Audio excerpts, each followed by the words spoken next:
Ал ырымын аты пайгамбарды мен азандан тааныганмын деп аталат. Бул темасын мен жакында койдум. Анткени бул мурда жазылган менен, бирок темасы мурда башкачараак эле, анан мен азыр өзгөртүп койдум. Анда мындай болуп башталат. Атам дайым азан айтчу бөөрдөйүмдө, жаңырыгы алыс кетчү күндө. Жайы кышы уга берип дилге синген жаштыгымдын жаздарында, күздөрүндө. А бир күнү азан айтса тура калдым. Бала экенмин, таң калып сөз чубаганмын. Ата, сиз азанга кошуп айткан Мухаммад ким? Айтыңыз деп сураганмын. Атам көпкө ойлонуп четти карап, анан көккө отурду, жерди таяп. Мухаммад бе? Ал боору кээр киши эле, күчтүү, анан нурлуу, таза эле деп чери тарап.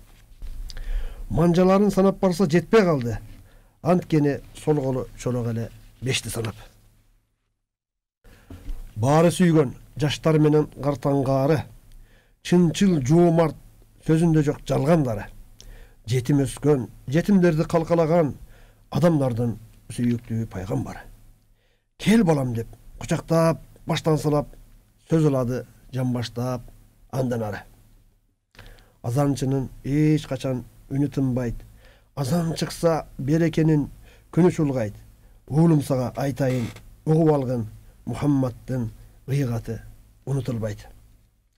Улам кызык баян айтса кенен, кыялдарга батыптырмын, кызыптенем.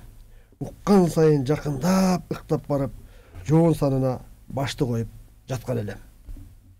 Ай тоон өттү ушул мезгил ылазаттуу, канча отурдук билбедим убакыт бу. Уктап калсам көтөрүп төшөгүмө беттен өп жаткырыптыр рахаттуу.